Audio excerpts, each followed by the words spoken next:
All right. Gilly, can you hear me?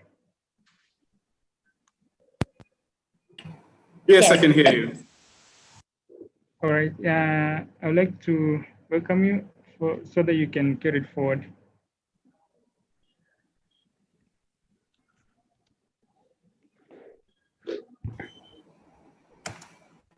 Very good. Just to be precise, did you call me Terry? Yes, I called you. I called you, Gil. Hi, everyone. Yeah. Hi, everyone. Great to have everyone on board today, and welcome to this very important pre-hackathon event co-created by TSA and I4Policy. I think one of the things that it's very important to mention quite early on is, as much as technology and innovation and everything else is important to what we do, something that is equally important is the engagement that we ought to have around it. If you have quite good innovation and you don't have a good enabling environment, you don't have good enough policies, things don't happen. People think that it is the US or China or a couple of other countries that have the best innovation in the world. The reality is innovation is almost in every other country, but it flourishes in few countries that create the policy environment that allows it to sustain itself and grow. So welcome, because this is very important, and it has certainly to be an integral part of the conversation. Before we start, I would like to welcome Zahoro. I hope he's part of us for some, opening remarks, just 2 or 3 minutes as to why we're here. And then after that, I'll connect to Jumanne, who is also a very important partner to this whole process. And then we'll kick it in into the next phase where we'll get into the crux of the discussions. So thank you very much for all of you who have been able to join us today, and for the awesome panel across the continent that have agreed to be with us here today. Thank you very much. So Zahoro, are you around?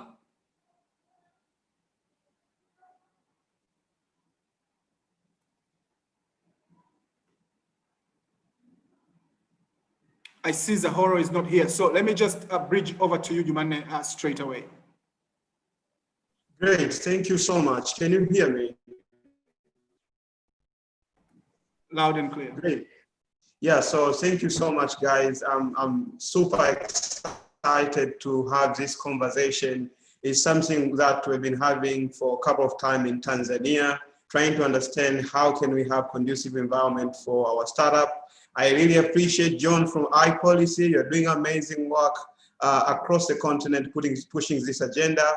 I'm happy also this is part of the Global Entrepreneurship Week, and I'm also very happy that this is being organized by TSA, being a founding and a board member, but also I'm very excited. We are also strategically involved in this as Sahara Venture, Sahara Sparks, part of the Africa Beyond 2020.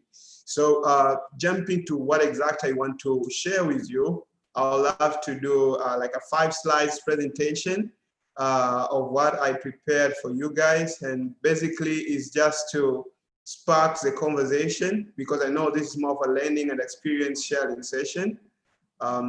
Yeah, so as you already know, we kind of understand what is happening in other countries, Tunisia, Senegal, and now Kenya and Ghana. You are all in one way or the other riding this transformational change in terms of trying to see what can be done in creating this conducive environment in Africa for businesses. And Tanzania, we kind of that last joining the bus, trying to understand where we're going, you've been able to encounter and how you have been here, is the overall understanding in terms of the difference between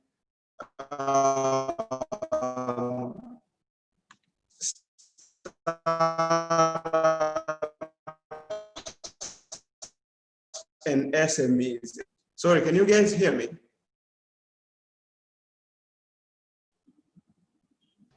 Ali, can you hear me? Your network is not as smooth. Maybe your stability Okay, is great. not good. It goes on and off, but you still manage, okay? Let me change the connection. 1 minute.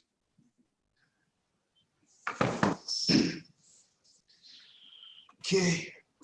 So while Jumanne is doing his technical part of things, I'll just interject for a few minutes also to just give you a bit of a brief of who has joined us in our panel today.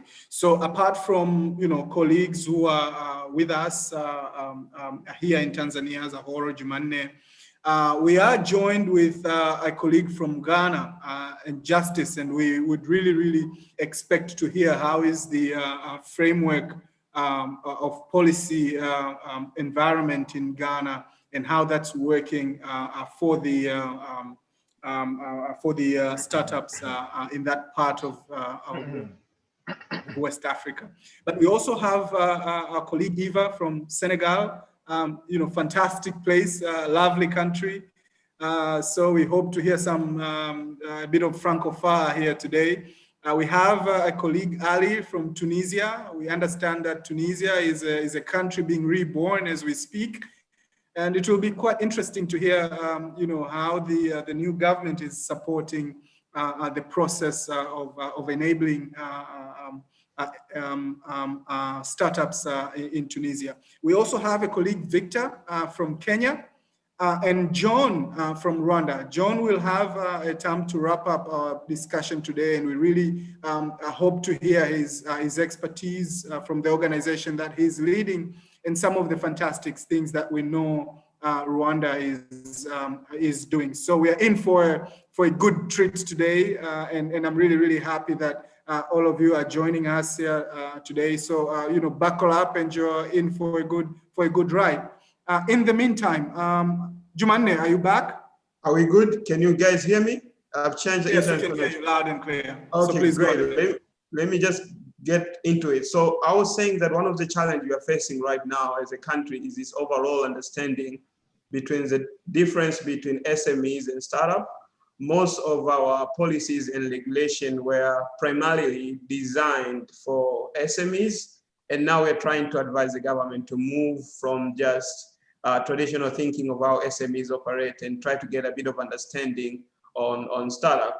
So this had massive impact in terms of how public and private funds operate, in terms of how business were being formalized in Tanzania, also in terms of market incentives that the government has been designing. So everything that was primarily designed was not designed for startups.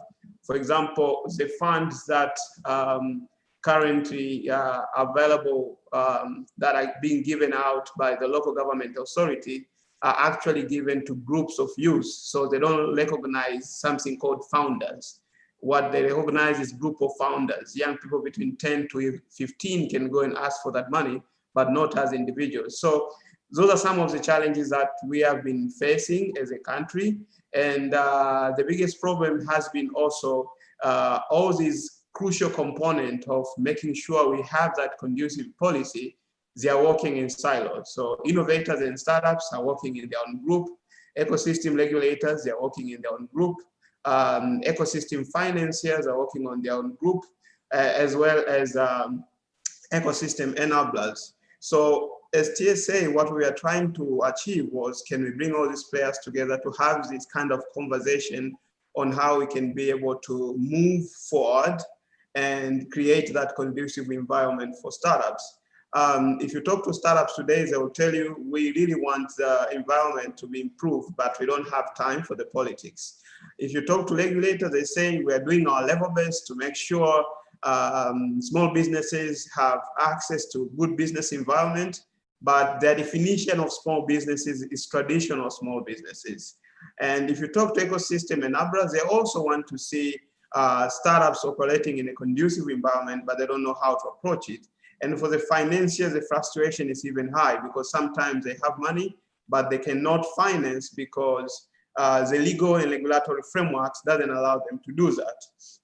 So we go back to the Africa startup policy conundrum, where those who design the policies for startups, they don't understand about startup, and those who work with startup don't understand policies and regulation, and they don't have time and resources. And this is one of the challenges that we are also facing in Tanzania. Maybe some of you guys, because you've passed through this stage, you can advise us on how to approach it. And finally, one of the challenges that we see happening, and you guys can help us to explain, if you talk about this thing of startup policy, everybody talks about capacity building, capacity building, capacity building. What we feel is that we need to jump beyond capacity building to understand what are the really like core issues, why this thing is not working in some countries. And again, without forgetting that every country, they have their own regulations and policies and structures, and the importance of co-creation. And that is another area we want to know, how were you able to achieve those co-creation setup in terms of gathering 360 feedback and reviews from different colleagues within your team.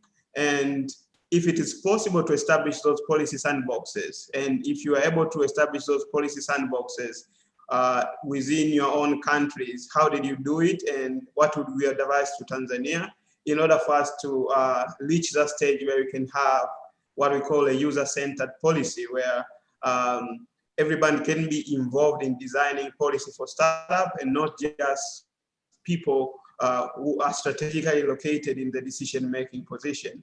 So again, as I said, my role was just to kickstart and ignite the conversation. You are as the experts here based on other countries, and Tanzania, as I say, we are just getting into this boat, and we are really looking for your thank you so much, and we are to you.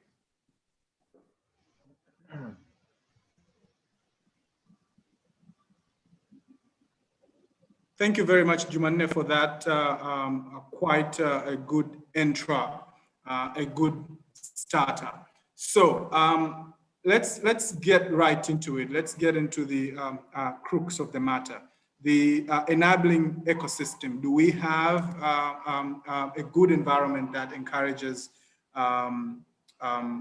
startup in the country? So Justice, Eva, Ali, Victor, let me just give you 1 minute each. Let's start with you, Justice. Just 1 minute of introduction. Who are you, what you do, and then we'll start with the first round of questions. So Justice, then we're gonna go Eva, we're gonna go Ali, then we're gonna go Victor. Okay, thank you for having me. I really appreciate this. And I actually represent African Entrepreneurship Dialogue. I hope you can hear me. I hope you can hear me, right? Your voice is a bit on a downside. I'm not sure if you can speak much louder. Is it better now? Way better. Thank you. Is it better? Much. Can you hear me? Much Is it better? Yeah, so I'm the Executive Director of African Entrepreneurship Dialogue. Way back in 2017, we ran a diagnosis on the startup ecosystem in Ghana. And we realized that Ghana has a fragmented policy that seems to not be focusing in supporting and reinvigorating job creation through startups. And we decided to find out what is the best way we can propose within the stakeholder ecosystem. And then we came out that there is a need for us to have a legal framework that actually accept these imports of policies at a one-shop platform. So the only option that came in mind, the only solution that came in mind was a startup act. So we have to dig deeper, and we realized that Tunisians have started that, and they just enacted it a few years ago. And whatever we're doing right now, I believe that the power, the encouragement, the reinvigoration spirit, credit must be given to Tunisia. They actually show boldness, they show the firmness, and we are following their footsteps. But nonetheless, so we launched an advocacy, an official advocacy, and telling government, telling the stakeholders that the Startup Act needs to be focused. We need a legal framework. And we believe that a Startup Act is the way to go. So 2 years ahead, within 2 years, government entities were interested. As I'm talking to you right now, government, which is the Ministry of Development, Development Services, actually accepted that this is the way to go. They have just few months to election. So they've actually mobilized some fund. We are at a conference retreat now, working on the zero draft. So we don't know how it's going to happen after election. But the point that I'm making is that, yes, a group of people decided to strongly advocate for an act. Some group of people also came out and said this is the way to go. So there was a joint effort to push the government to understand that this is the way to go. Fortunately, we've gotten a minister who want to support. So we are working on the draft. So we have NEIP, the Ministry of Development Service, who is helping us to do that. And as I said, so Justice, just to give you a bit of a pause, we will come back to the details of it all in the series of questions that we have. Yeah, great. So Ali, I mean, what do you do? And then Ava, what do you do? And then we'll come back to those questions on details of it. Thank you, Gilad, and thanks everyone for the kind invitation. I'm Ali Mnif. I'm from Tunisia. I've been working, of course, as a volunteer in the first task force that was formed back in 2016, working on drafting a set of recommendations that would constitute what we have today, what we call today a Startup Act. We started working back in February 2016, and we continued the work until April 2018. In April 2018, the Parliament voted the Startup Act, and we took 1 year, and the task force continued working on enforcing the law, because it's very important, and probably something that I would emphasize later on. There is the law and there is the enforcement of the law, and the enforcement of the law is as important, if not more important, than the legal framework itself. And we know that what kind of leaks that could happen between a very beautiful legislative design and how this design and how these set of laws are ruled on the ground. So it's a very important. So in April 2018, we voted the law in the Parliament. In April 2019, we started issuing or labeling startups. And since April 2019 till today, more than 340 startups received their label in Tunisia. And I'm sitting also in the Collège des Startups, which is an entity that provides to which startups are pitching, and that provides or give that label that would give or provide startups with a set of incentives that I can cover later on. But my full-time job, this is not my full-time job, of course. I'm doing this, as I told you, voluntarily, but my full-time job, I have a consultancy, like I think Juman in the beginning. The Sahara consultancy, some sort of consultancy, and we work on entrepreneurship. So we have digital solutions, we do mapping of ecosystems, and we cover North Africa and some sub-Saharan African countries. So when I come back to you again, Ali, the first question I will ask you is, I want to know what you mean by startups. When Tunisia says that this is about startup, what are you talking about? Eva, are you with us? I'd want just a quick introduction from you. What do you do? Thank you so much. And hi, everybody. Very happy to be here and very excited to see this new process in Tanzania. So my name is Eva Sowebian. I'm based in Dakar, Senegal. I'm the director of community of IFO Policy. So a movement of 220 hubs covering 48 countries on the continent. And what we believe in is convening ecosystem leaders to really co-create policy reforms and make sure that we have an inclusive approach on policy making processes. So at I4Policy, of course, we have several pillars of activities.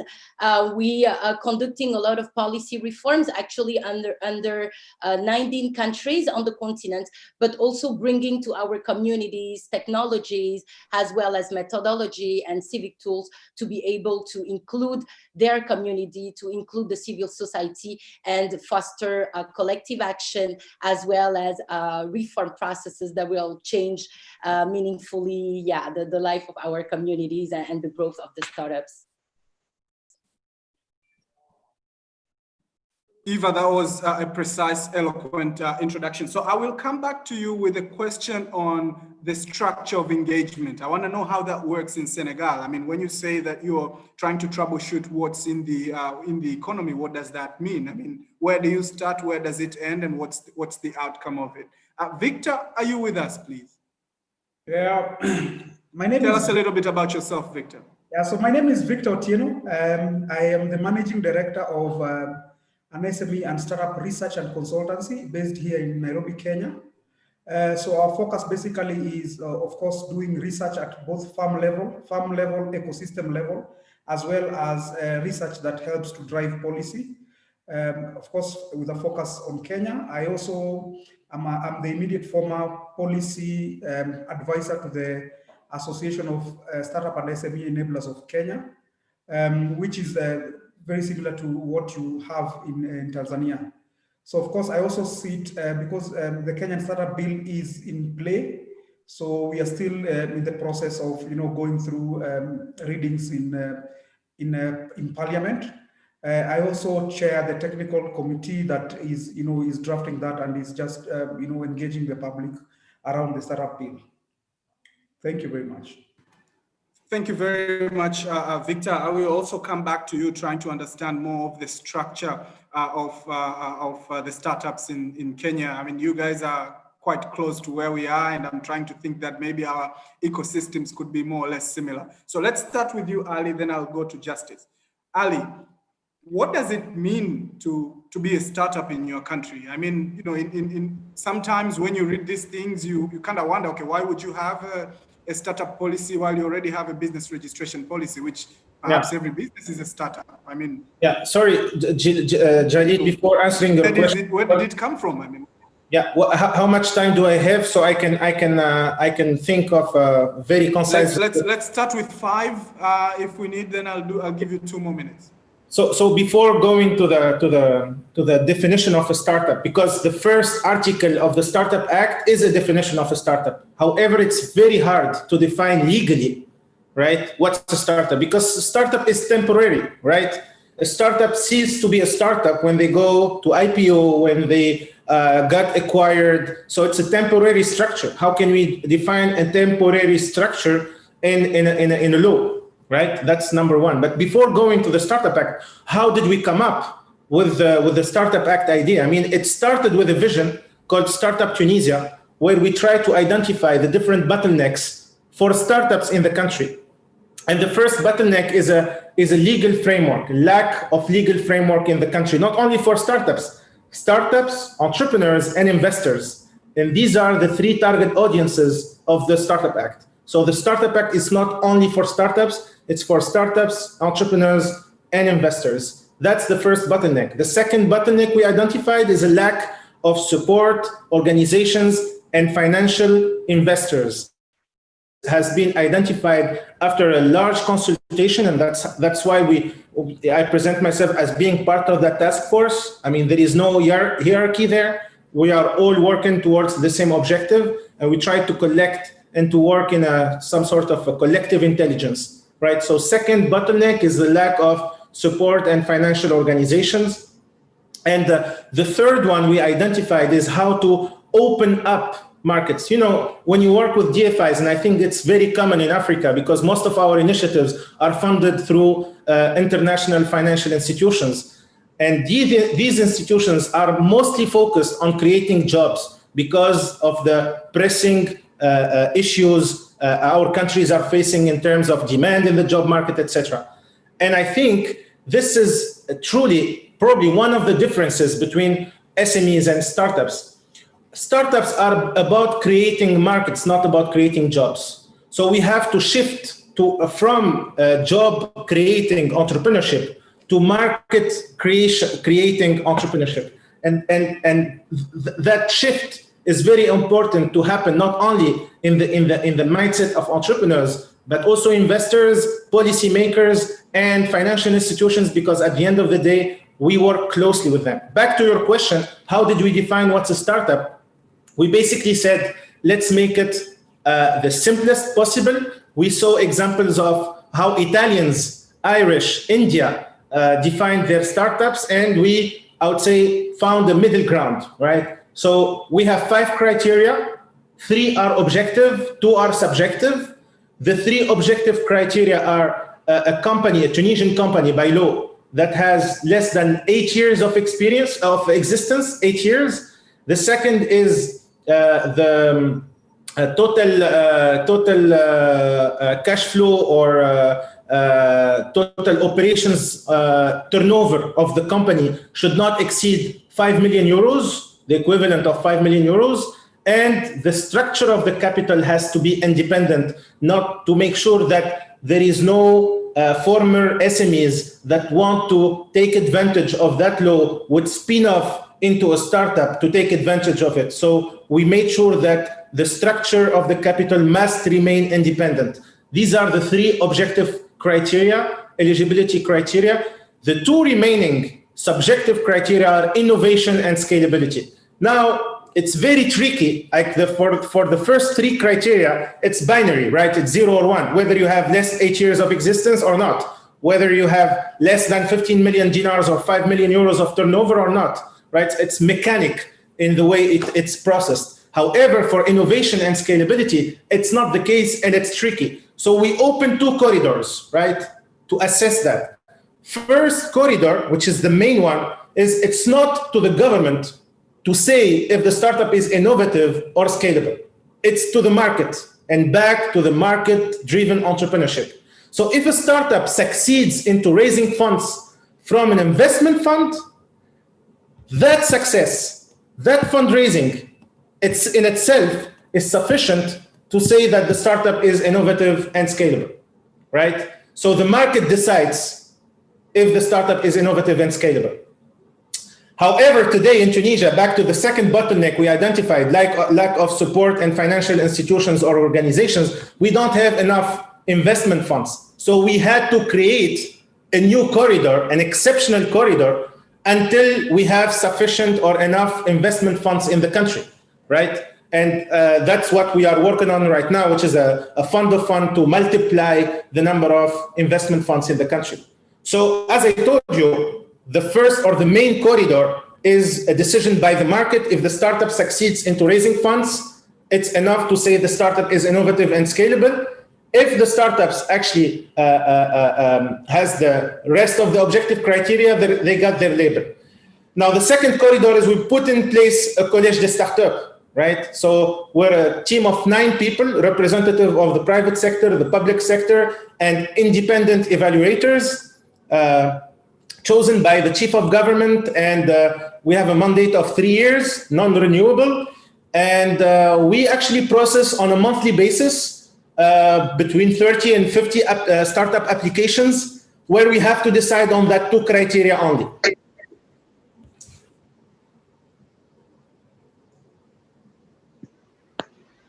Sorry, I got interrupted. I mean, I don't know if you have a question or...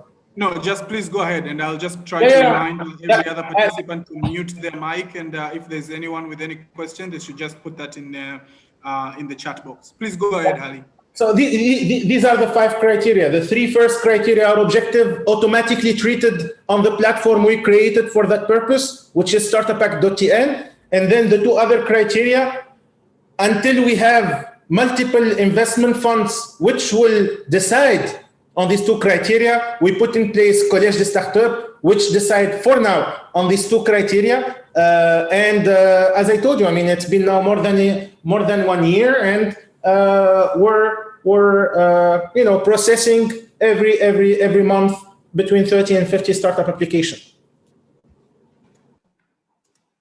So I really appreciate that very elaborate background, and I think it sets the stage for everyone in every other country that, you know, this is not about every other company that's getting started. This is about, you know, very specific set of companies in tech, and not everyone would, you know, qualify as startup, but rather those in that particular space. So I'll come back to you, Justice, now with the follow-up.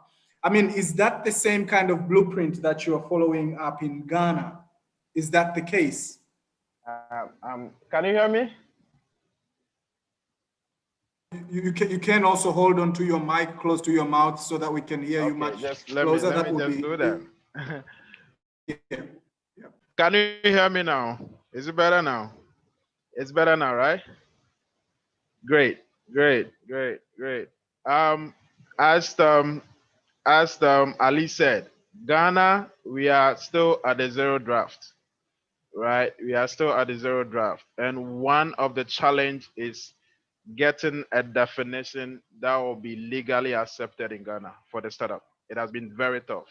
Before walking into this conference, we are actually still deliberating the definition of startup in Ghana. But look, there are two schools of thought when you want to consider the definition of startup in your country. For Tunisians, they have theirs. For Italians, they have theirs. And they have actually been selective. They've chosen the selective one. It means that the Startup Act label is not for everybody. It's not for every startup. It's for innovative startup that are tech enabled. Now in Ghana, AFED is proposing a liberation momentum, a definition that will swallow every startup in Ghana. Right. There is another school of thought that for us to be very competitive, we need to actually go in for the selective option, where we need to encourage startups to be innovative and disruptors, to be very competitive in the global market. So we are looking for Ghana. Our objective is still not clear. We have two minimal options that we are discussing, and I4Policy in Ghana is part of the discussion as well. So now we are looking at this thematic area. The reason why we are having a challenge is that in Ghana, we have an SME policy that actually defined what a small, micro, medium business is. And then we have a pending act, Enterprise Act, that is about to be enacted. So we don't want our startup definition to be a repetition of what is captured in the Enterprise Act and the SME policy. So we want to have a very comprehensive definition that will be accepted. So we are looking at whether the startups that we're going to issue labels should be innovative, that is driven by technology. That is another topic of discussion we are having. Other group of people within the stakeholder conference we are having that open it up, don't make it tech enabled, because it actually eliminated a lot of people. Others are also saying that we should, if you want the country to be very competitive in the global market, we should come out with innovators and disruptors that can actually compete and maximize gain for the country. So we are still about it, but we are looking at the turnover, the assets of the company, and then we are looking about innovation. Being innovative doesn't necessarily mean that you are tech enabled. So we are looking, innovative businesses are going to be accepted as one of the definition, thematic areas of the definition. Yeah, so what I want to say in short is that we are 90% close to getting a definition for the Ghana ecosystem when it comes to the Startup Act, startup definition. Okay, so that's what I would say. Thank you very much for that. So we move to the Francophone, Senegal. So I mentioned this, Eva, earlier on, that I will come back to you with the structure of engagement. So now that we know, these are the criteria, these are the kind of startups that we want, the political environment, how does it take it? I mean, is it easy to talk with government there? How did you guys do it? How did you kickstart that conversation? Where did you go? Where did it take you? So over to you, Eva.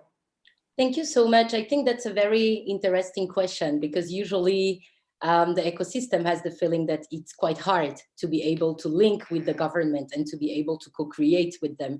I need to say that in Senegal, it was a very inclusive process where we had the entrepreneurial ecosystem, as well as many stakeholders from the government, but also the World Bank. And we really take advantage of two momentum that was happening. I hope that you can hear me. Thank you, Victor. So two momentum that was happening. The first was that the government was really volunteering at that moment to understand what was the startup ecosystem and how they could be including the startup into the local economy development. And that was one of an assessment that the government and mainly the president itself did in front of the ecosystem, bringing all the hubs, bringing the entrepreneurs together to discuss about different promises that he wanted to make for the ecosystem. And of course, it was related to capacity building, as you mentioned, funding, as it came also, but also the regulatory framework that needed to change. The second momentum was the fact that we had the World Bank that was about to do a new loan to the government of Senegal, and the World Bank engaged with us into this process to be able to make sure that the Startup Act will be one of the conditions to attribute the loans to the government of Senegal. So regarding to that, we came up with a methodology that we're using at IFO Policy for this reform process at national level, which is the innovation for policy process. It is a very iterative methodology that we have developed, which has three main steps. The first, it's what we call the agenda setting, and it's really the critical phases where we will build this coalition of ecosystem leaders, where we will build this coalition with the government and make sure that we all came up with a common objective and a common agenda in regard to the process. So it was really interesting because the ecosystem in Dakar was really looking at having synergies and collaboration, and also in joint with the government to understand what was possible at that moment and bringing solutions that we could put in the table. So it came with a lot of understanding. So how can we better dialogue between the government and between the ecosystem leaders? How also can we make sure that we all targeting the same agenda? And at the end, it's really about co-creating and understanding that through this co-creation process, it was important to take each stakeholders in regard to their dedicated mandate, but also what they could have has an advantage in working with the startups ecosystem. While we have been going into these agenda setting phases, we also understand that it was quite important to make sure that we were enough inclusive in the sense that, and I think that Ali points that out, we were targeting different level of startup at a different stage of development, whether they was at ideation phase, whether they was really doing research of their business model, whether they was at the growth phase, but also make sure that we will include students, for instance, which will be the next generation of entrepreneurs and champions from the government. And it's really those champions, those public champions from the government that really help us to gather more institution from the government, as well as giving us a strength of influence by putting us in contact with the office of the presidency. And through this process, we even had the chance to be able to do a direct advocacy to the president itself. So I will emphasize more for the moment on the agenda setting, which is really for me, how do we build this strong private-public coalition, and that will definitely define what will be all the activities and how the government will really involve themselves into the different co-creation activities for the world process. And then just as an information, and I think we will have the chance to discuss further about this, the two other stages are the drafting phase, In Senegal, for instance, we had near to 50 co-creation activities with the government and with the ecosystem. We had 20 iterations of the startup law itself. And the last phase, it's the implementation phase, where it is all about how do we operationalize the law, as well as how do we evaluate it.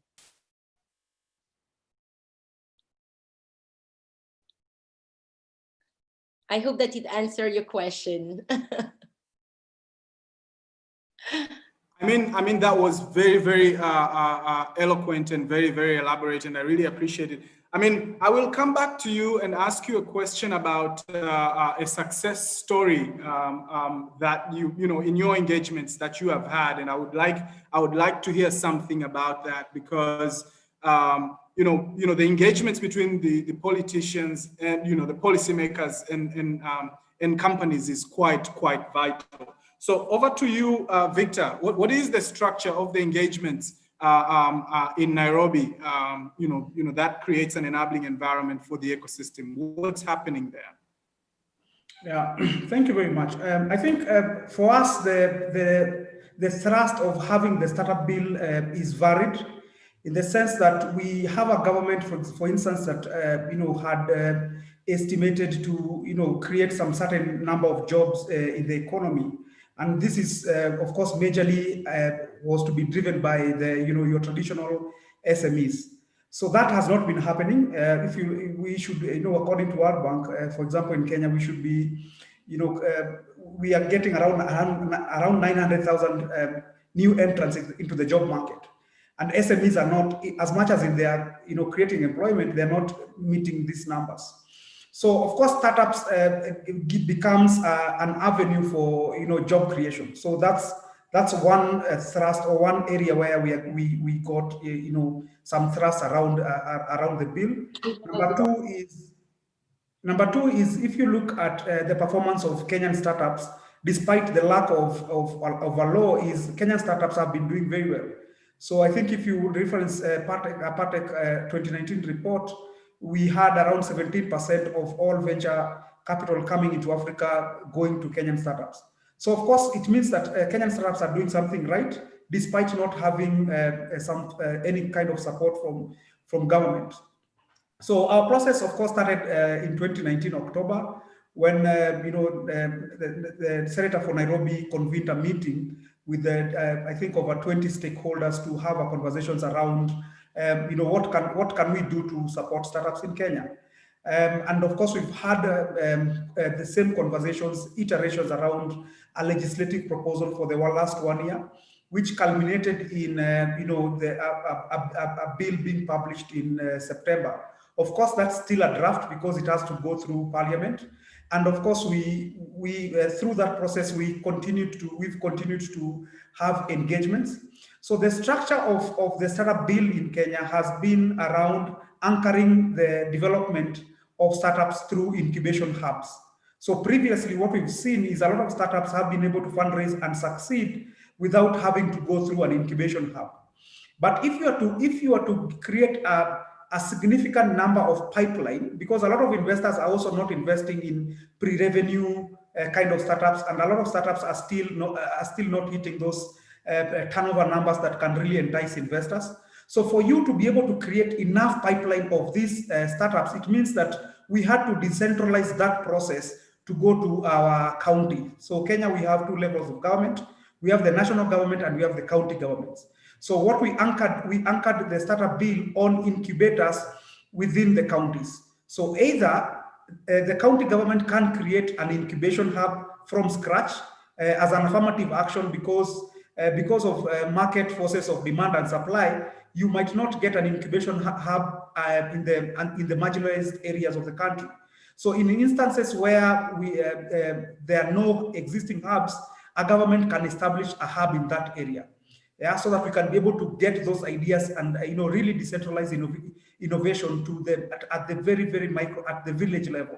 And in instances where there's a hub, the bill gives a provision for the private hub to collaborate with government, so that the government does not have to reinvent the wheel. And based on that structure, then you realize, or we hope that we'll get a lot of startups at the village level, creating different kind of products and services to and offering, solving challenges at that level, and possibly create enough traction or enough number of or create a good pipeline of startups that we can be able to attract significant investment into the country. So far, we've seen even despite the bill being in Senate being debated, is we've already seen one county already set up an incubation hub. It's called Makueni County, which is very, very encouraging for us. And in terms of participation, of course, we worked with John of I4Policy in our public participation. We've had so far over 200 different organizations across the country giving their input. And the challenges that we still have, maybe, for example, around registration. I think, borrowed a bit from Tunisia, where we are trying to have a special label for both startups and incubators. We are still discussing how and the mechanism or the framework for incentives. So these are issues to do with intellectual property, issues to do with the credit guarantee scheme, as well as grants. So that's where the situation is in Kenya. We are hoping that maybe by first quarter of 2021, we should have our final act in place. Thank you very much. Victor. And I think that was quite elaborate. So what I'm gathering is that there is one country that has gone quite ahead, and it's becoming quite exemplary when it comes to startup policies. And I think a lot of other countries are pivoting from that example, are trying to see how they can sort of cascade that into their own context and make it work, which I think is quite a fantastic and a very African thing to do. Now, I want to go back to Ali, and then I'll rotate back to all panelists.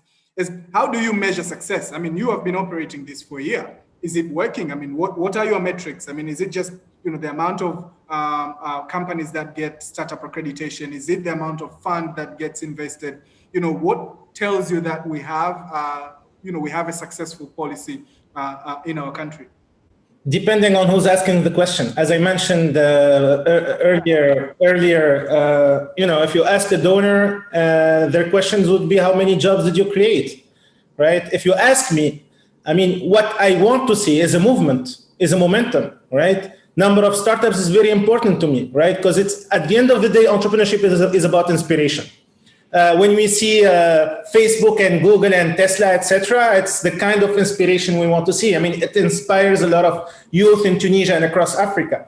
So it's for me the most important part of it. And when I see events and webinars like this one, and I had the pleasure also to be with Justice earlier this year with the Ghanaian task force, I think this is the kind of movement that inspires entrepreneurs, but policymakers, investors, etc. So for me, success is a very relative, I would say, concept.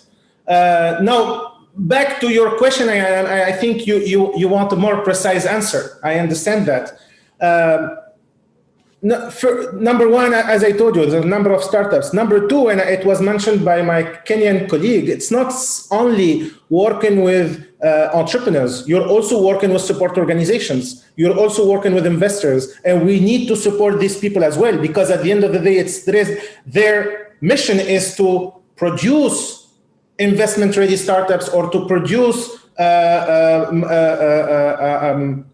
would say, scalable startups. So as we created the label for startups, we are also putting in place different mechanisms to support the startups at different stages of their development. So we have, for instance, when the startup obtains the label, they get what we call a reimbursable grant. And also in the bridge stage between the seed and the Series A, we also provide a reimbursable grant, right? We also provide grants for support organizations that want to open up to a new market or to a new region. Say a university want to set up an accelerator, we are able to provide that university with the grant resources to for them to open an accelerator. Say a company like an existing traditional SME wants to have an R&D center with a startup lab or a startup studio. This is also possible to get funded. And the last one is for accelerator that are able to produce labeled startup. So for an accelerator or an incubator, each time that accelerator or incubator is producing startups which are receiving the startup label, they get rewarded, right? And it created that virtuous cycle or circle in which everyone is, encouraged to produce the kind of startups we want to see. However, I mean, these are all, nice things to say. We have a lot of things that we need. First, we have a very small market. We are not Egypt, we're not Nigeria, we're not South Africa, we're a 10 million people country. Our market is, insignificant for startups to scale up. So we need to equip our startups to be more aggressive when they try to, position themselves in new markets. Two, we are, and that's why the Startup Act came up. We are a former French colony, and I think my colleague from Senegal would echo that. We inherited one of the worst legal framework globally, right? Very complicated, very bureaucratic, no common law, etc. So that's why we needed to open a new corridor, right? And we call it the Startup Act. If you go to Mauritius, for instance, they don't need a Startup Act because their legal framework for SMEs is as welcoming for SMEs than for startups. Right, and unfortunately, we inherited that, right? Number three, so first, our market, second, our legal framework, and three, our currency, right? Our currency is devalorized and unconvertible, and we are fighting. We gave startups, one of the incentives we provided for startups is the ability to detain a free currency bank account in which they can receive foreign currency and they can send foreign currency as much as they want without prior authorization of the central bank. So, I mean, I don't want to just depict a nice picture of what we have done so far. We're still struggling. It's a good step that we made, but we still have a long way ahead. And I think this kind of meetings is only to get inspired, back to the inspiration that I mentioned, but also probably that could be also interesting is to create that bridges between our ecosystem and yours. And as I mentioned earlier, the friendship that I cultivated with Justice, I hope that it's gonna translate into a more permanent bridge between Tunisia and Ghana, same way between Tunisia and Tanzania. And yeah, let's keep that conversations going. Thank you very much, Ali. So over to you, Justice, and then Eva, and then back to Victor. What do you consider success in your country? I mean, this whole startup thing, is it about jobs? Is it about, getting, the next Tesla to come from Ghana or the next Uber to come from Senegal? Yeah, the fundamental or the rudiment to answer this question is your objective. What objective is your startup act seeking to do? Then you can measure success, right? As Ali said, I mean, the perspective of success varies, right? But we in Ghana, as I said, we are focusing on job creation. Job security is an issue in Ghana and probably in Africa. The second one has to do with how can we also produce the next generation that can also compete in the global market to become the next Facebook founder, Amazon, and those kind of stuff. We cannot be proud. I haven't seen an African whose businesses has traveled so long through innovation as I can see with Amazon. I can see with Facebook and WhatsApp and Instagram and stuff. So we are looking at job security. So at the end of the day, we expect the product that will actually graduate through the Startup Act be able to generate a lot of jobs. So people will be encouraged to start their own business without fear, right? So, and then, as I said, a liberation momentum. We want to see a lot of entrepreneurial activity. In Ghana, our economy is more informal. In the informal sector, there are a lot of small businesses that doesn't have an identity. So investment even becomes a problem. Government trying to identify and taxing them become a problem. So we are looking at job creation. We are looking at the end of these 8 years, government can identify these number of startups within the informal sector that used not to be taxed, to be identified and taxed. Now, the other thing have to do with the competitiveness. Okay, how can we not just produce startups, but we are producing startups that have disruptive solutions that can actually compete on the global market? That is our major focus. So these fundamentals are what the government want to hear. Is the startup going to generate a lot of jobs? Is the startup going to actually help them maximize revenue? Yes, it's going to do that.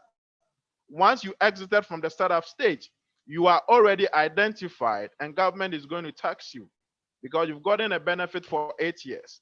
Yes, these startups have the potential to create jobs, but what we are most importantly want to see, most importantly, we want to raise the next giants of entrepreneurs from Africa, should come from Ghana, disruptors, innovators that can actually compete globally. And that is what our focus should be on, right? So that is what I would say for now. Thank you very much, Justice. Eva, over to you.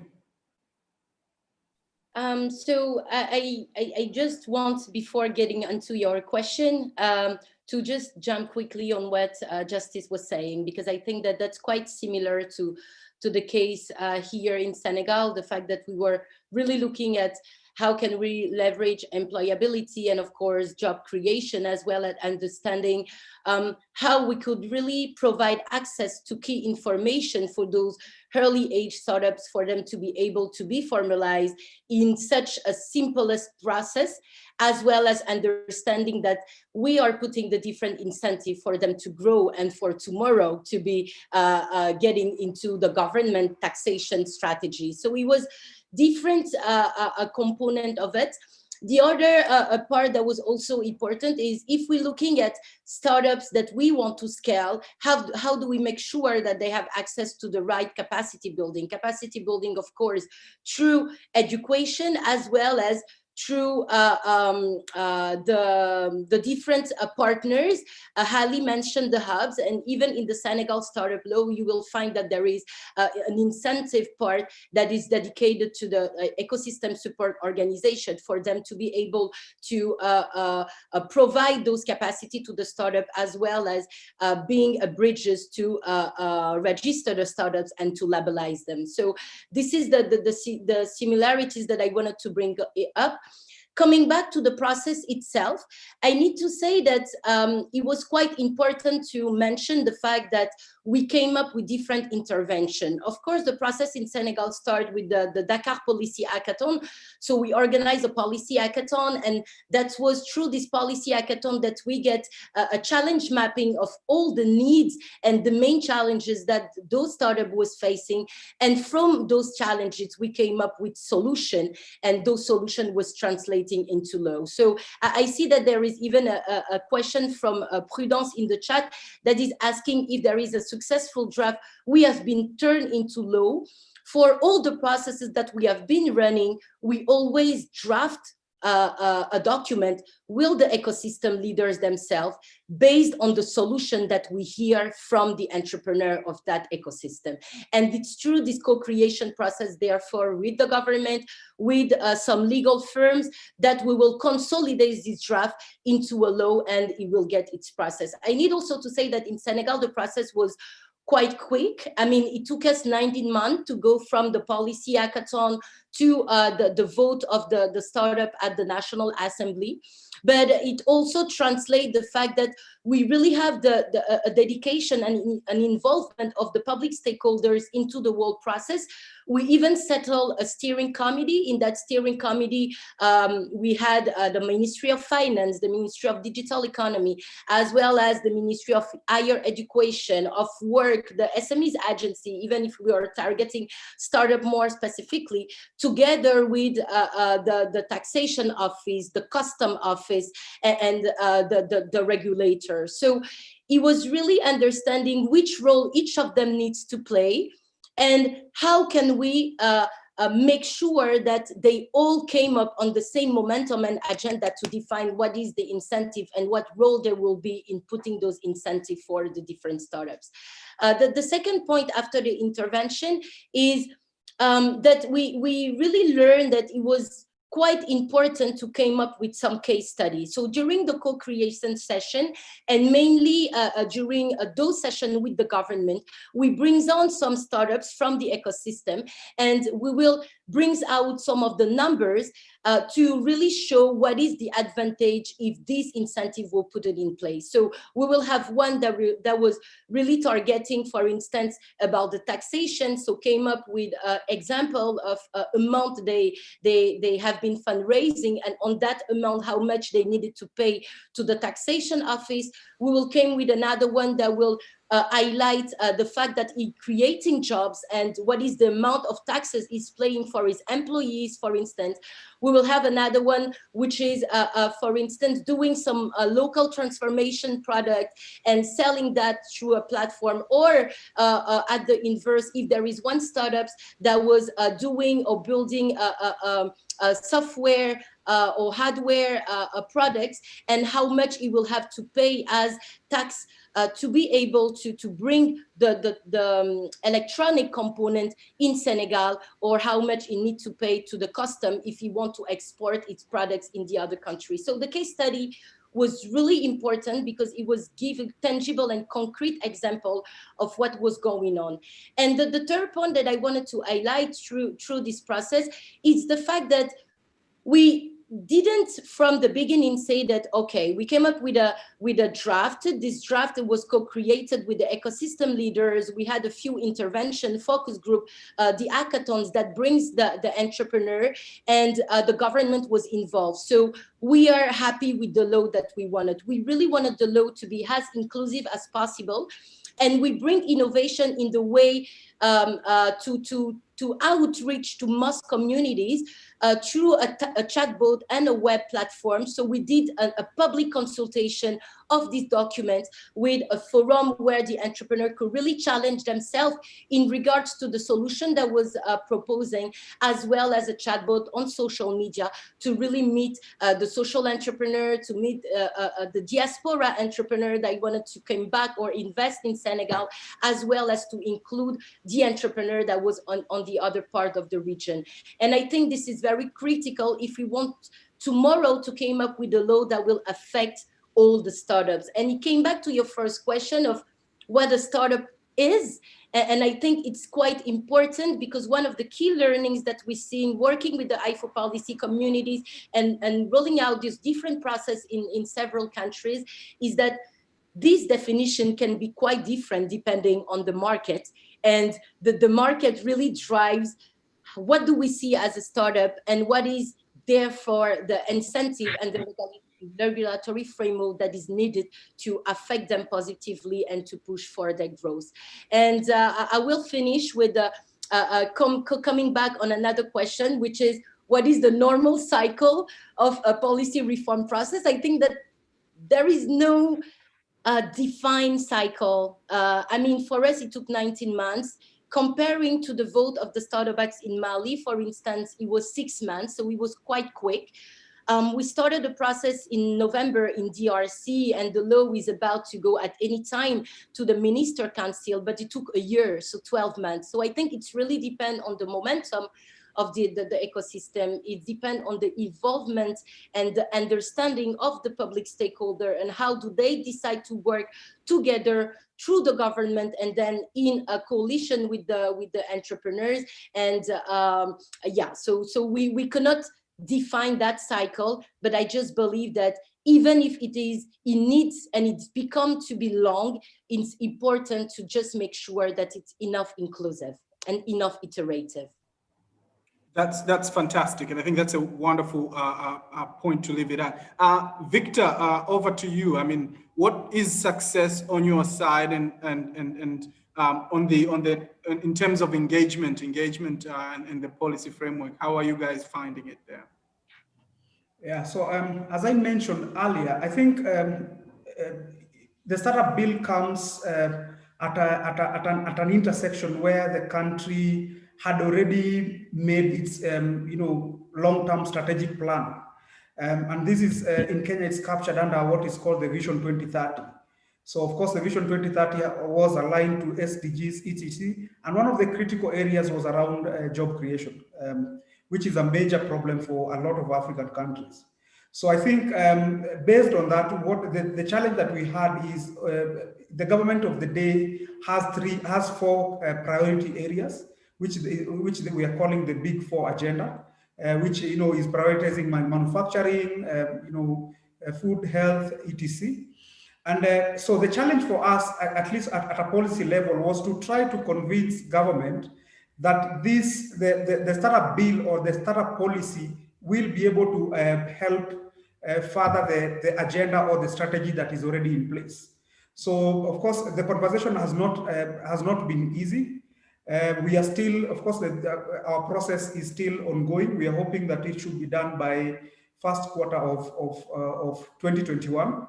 But I think in terms of success, what I see is from us, I think from where I sit and looking at government priorities, is I feel that if we, as the startup policy or the, helping startups should be able to help the country create more jobs. Because at the end of the day, that is the reality that your usual citizen or your typical Kenyan is expecting. If we are not creating jobs, then we are making noise. So one of the things we are really trying to do is to ensure that startups have enough incentives, of course, plus together with the different stakeholders, which I mentioned, incubators as well as investors. We should be able to reach a point where we have a critical number of startups that are fundraising and are really thriving and are able to create jobs either directly or indirectly. And we've already seen like Figure Foods is a great example of a startup that has fundraised and is creating jobs of is handling around over 30,000 different individuals on their platforms, which is basically what we intend or we hope to see as an output, an actual output out of implementing this startup bill. So I think for me that's really the bottom line, because if we don't align with government and government priorities, then even if you are to have the bill in place, implementing it is going to be a challenge, because the people who actually are going to implement it are actually government officials. And if they're not convinced that this is part of their KPIs, then we might see a challenge. So for me, bottom line is job creation, being able to attract more foreign direct investments or venture capital in the country, of course, and placing Kenya as the technology hub of Africa. Of course, Ghana and Tunisia and the rest have to play second fiddle. Very good point to end with. So I really appreciate, and I would want at this point to try to leverage some of the questions from our chat box. Now, one housekeeping thing is that there's an ongoing poll. Please feel free to share your results and share your answers in the ongoing poll. We really appreciate that. I mean, there is a question that, did the World Bank pay some of these studies to provide the numbers in countries that you're working on? Can we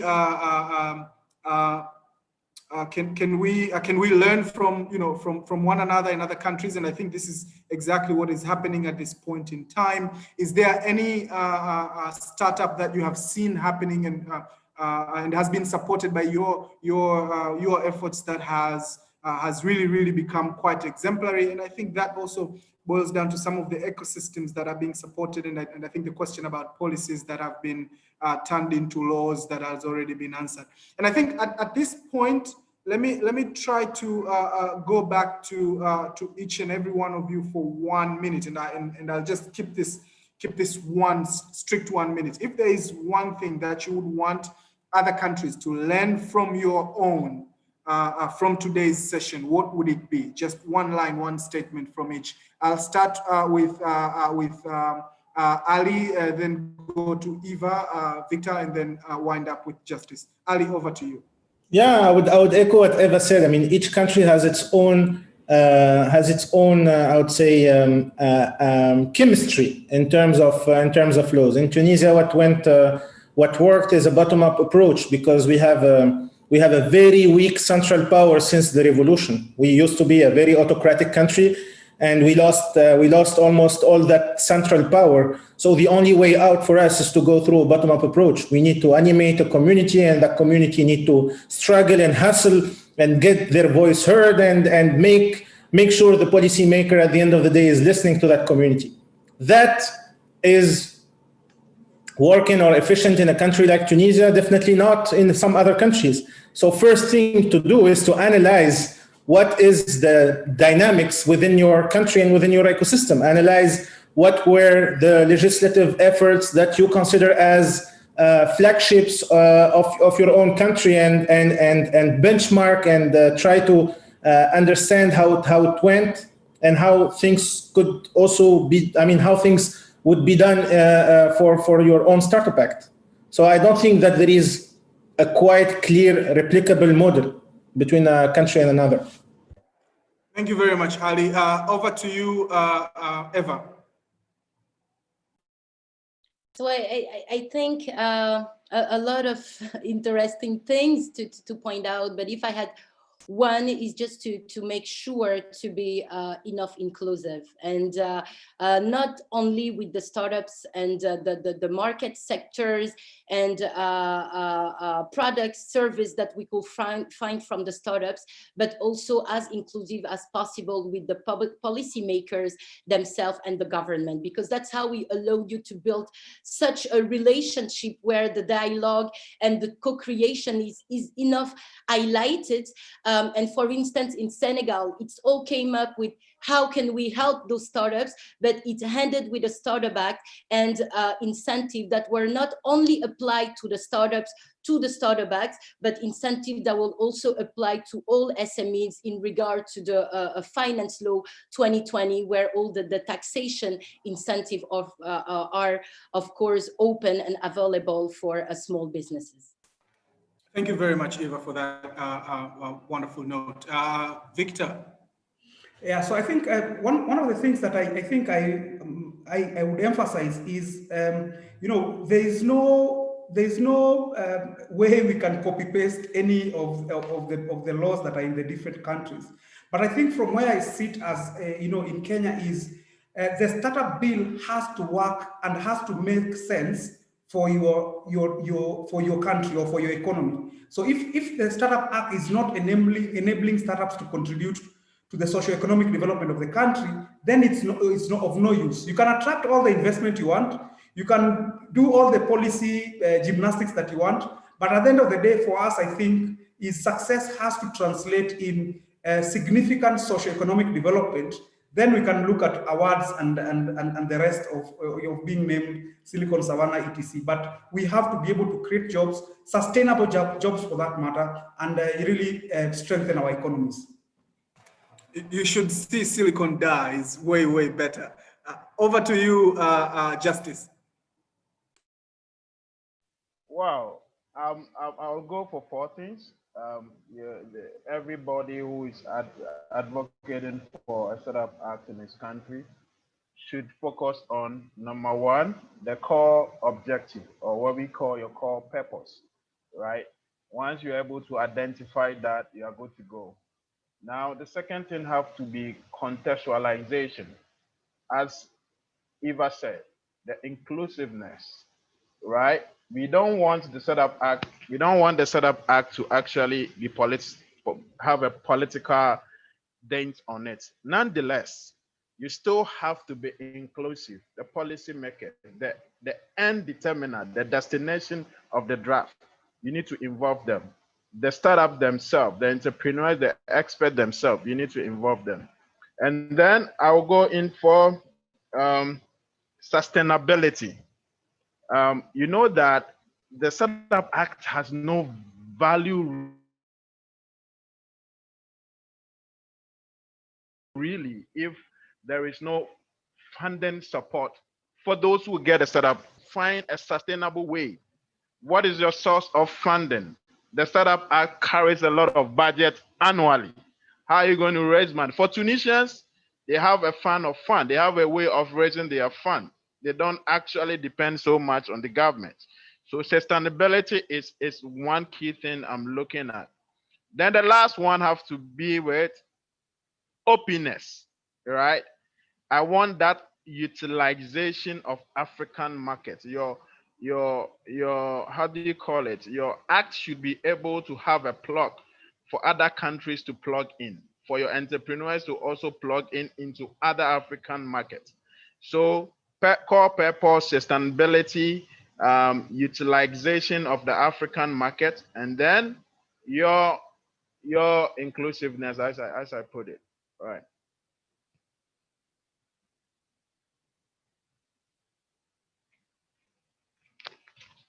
I hope I was heard or I wasn't heard. I can't hear anything from your end. Oh, it looks like he's gone out. So whilst we waiting for him, okay. Oh, looks like Gil is off. Yeah, Gele is off. Yeah, I think my call had dropped. I'm back now. I You are hope back. everyone can. So I have to repeat Yes, myself, or you okay? No. Quickly, I'm okay. quite So I okay was with talking that. about a core purpose. So your country should have a core purpose. I was also talking about contextualization. I cannot just lift what Tunisians are doing and bring it to Ghana. You need to contextualize, right? The fact that Tunisians are saying innovative startup is our focus doesn't mean that Ghana should have innovatives. Under the same contextualization, you have to include the stakeholders who matters, your policymakers, your entrepreneurs themselves, your experts, as Eva put it, right? Then I'm also looking at unitizing African market. Your startup act should have an open plug for other countries to plug in and you to also plug into other African countries, which is very important to me, right? So that openness, that utilization of stuff. And the last one is sustainability. How are you going to fund the investment or the support you're going to give these startups? Is it going to come from the government coffers? As Tunisians have done theirs, fund of fund, or other ones they have, right? As Senegalese have said, they have a guarantee fund. Ghana also have that investment model as well. So these are the four things I think every African country should actually focus when they want to advocate for that. Thank you very much. And I really, really appreciate my very able panel, Ali, Victor, Justice, and Eva. Wonderful to have you today. And thank you very much for sharing, the insights that you had. Now, before I bring in John to wrap up our session, there are, as a moderator, there are a couple of things I'll just like to pull together. So I would say 4 key messages our Tanzanian colleagues should take out of this conversation. One, you have to identify what are you trying to address with this a policy that you're proposing to the government. And this is quite key. I mean, if you're going to the ministry, if you're going to talk to parliamentarians, you have to be very, very specific on what you're trying to address. I mean, is it, the financial aspect of things that you're trying to open up the space for enterprises? Are you trying to open up markets? Are you trying to help investors? Are you trying to help entrepreneurs and things like that? So your law, or at least your proposed policy, has to be very specific on that. The second thing is you're supposed to look at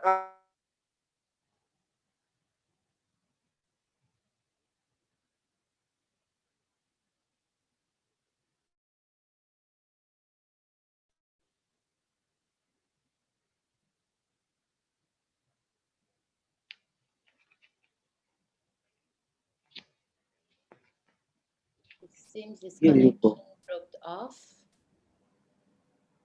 It's gone again. Pray God. Pray God. Yeah. Can I make a suggestion to you quickly? Yeah.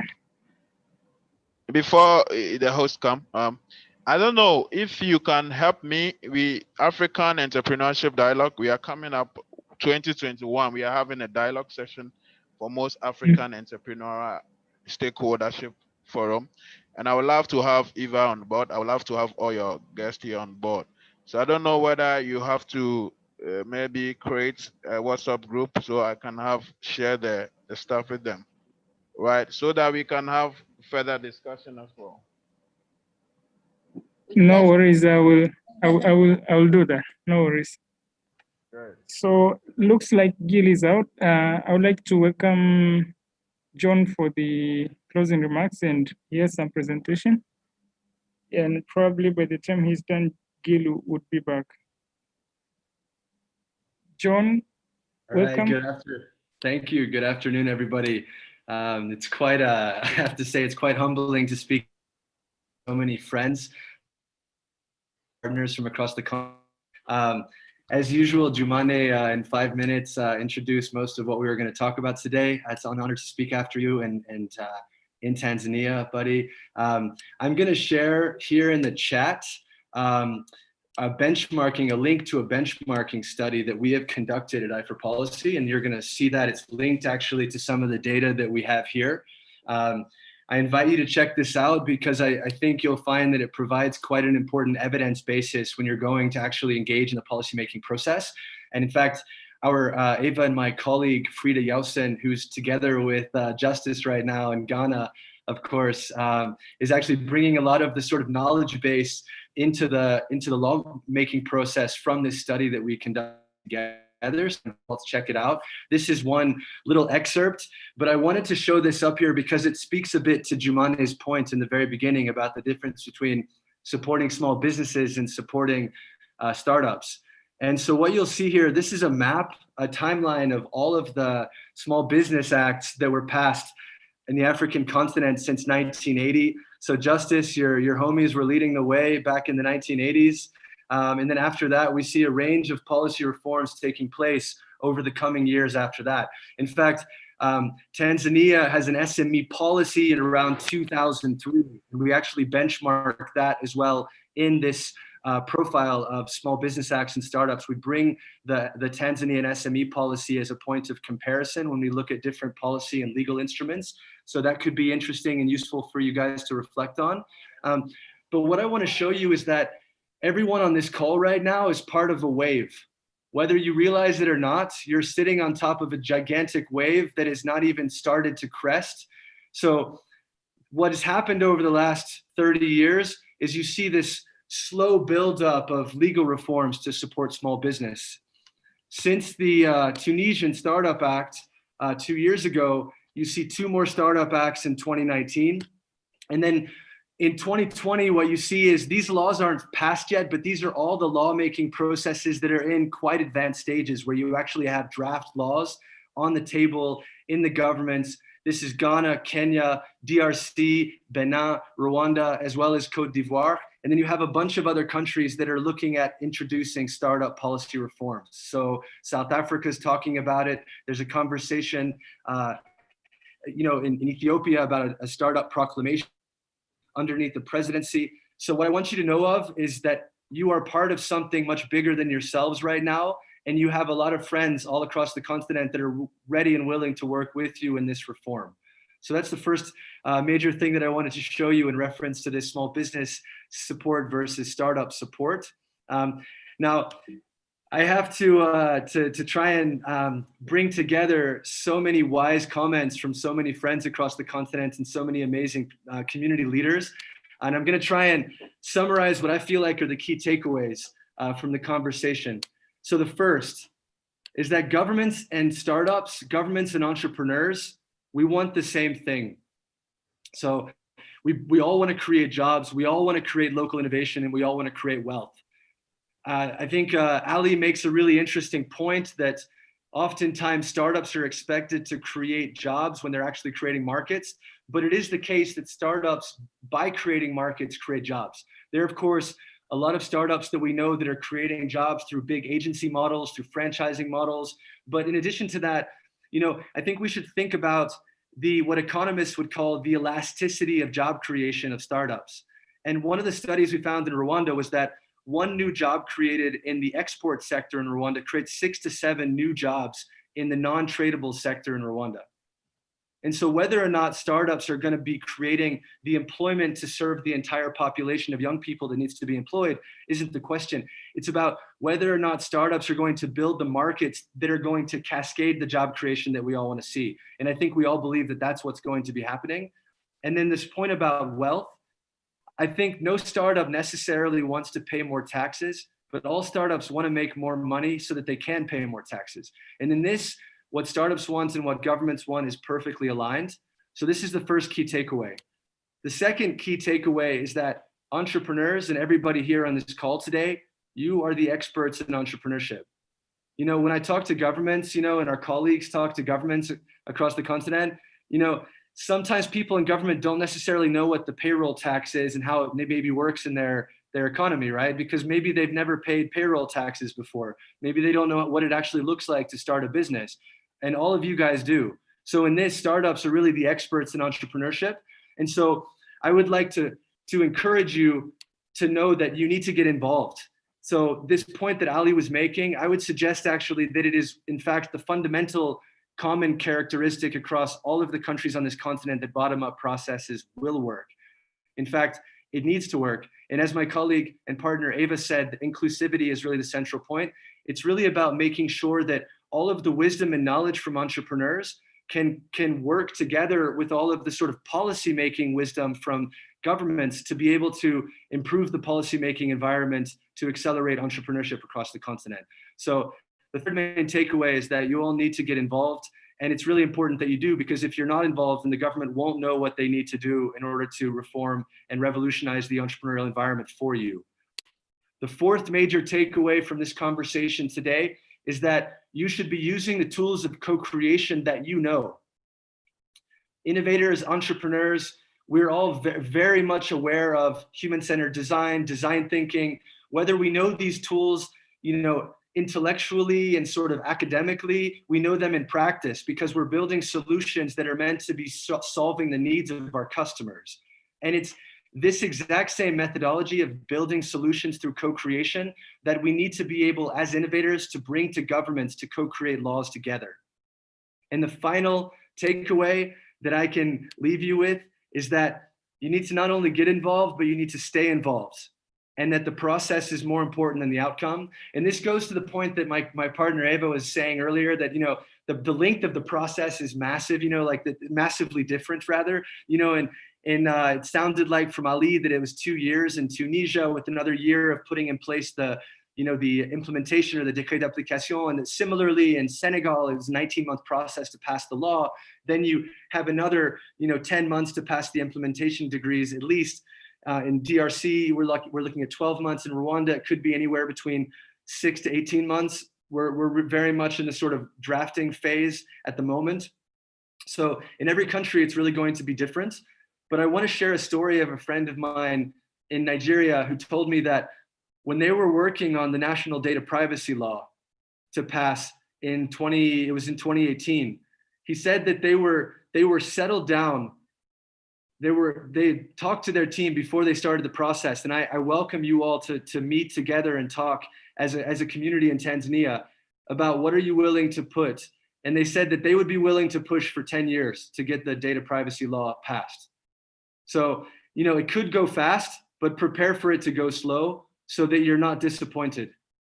And so that's the final piece of advice, is to get involved and stay involved and to push the process.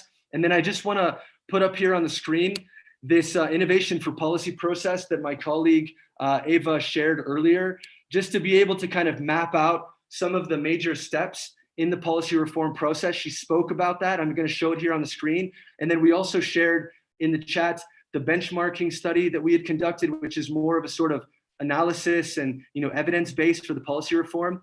And then we also shared earlier the case study of the Senegalese co-creation process to develop the national law in Senegal. And that talks really about this co-creation process. And just want to point out these 3 major steps And then within that, you have all of these action steps. And what I want to really emphasize, and this goes back to Jumane's points in the beginning about the human-centered design emphasis on policymaking, is that this process, we really very much stole from human-centered design, design thinking, and we sort of overlaid it on top of a policymaking process to create a framework that we as innovators are familiar with. And so we have these different action steps here. There are 11 different steps, but what I want to tell you is that this is an iterative process. You start off with this sort of empathize, understanding what's going on in the ecosystem, who the main stakeholders are, uniting by building and establishing a really clear common vision for reform that entrepreneurs and innovators share with governments, then defining what are the key challenges, prioritizing those, coming up with ideas around potential solutions, designing them, reviewing them from an analytical perspective, consulting on them. Then you adopt the law, you deliver, and you evaluate. And what I want you to know is, just like design thinking, you go back and forth. Like I said, this could take 6 months, prepare for 10 years, and push to make it go much faster. And I'll leave you here with these key takeaways. So actually, I put up this is the sort of map of the i4Policy movement, which of course many of the people on this call are a part of. If you're not, I invite you to come and check out i4policy.org and join. But I was going to bring up this key takeaways list and share the email for i4Policy at the bottom, so that you can reach out to Ava and I and other members of our team. If you have any questions, if there's anything that we can do, what our belief at the organization is really summed up by this second point, which is that you entrepreneurs are the experts in entrepreneurship. And so all of the work is really about elevating you into policymaking processes. And if there's anything that we can do to support that, we are with you. And I invite you and just really encourage you to keep on pushing together. And I know that if you stick together with amazing leaders like PreGod, like Jumane, like Zahoro, like Jean-Paul Barreto, who an old friend who was on the call earlier, you guys come together, I'm sure that you will be able to make something happen for Tanzania as well. And just know that we're behind you, we're with you. Good luck, inshallah. We'll see Allah in Tanzania soon.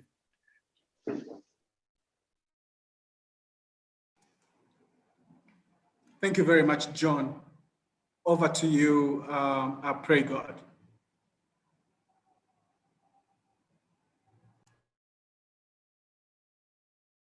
You're on mute. Oh, thank you, Gil, and thank you so much, everybody, for joining us this evening. I think we've had a very fruitful discussion, and we will be making a white paper out of this, and we will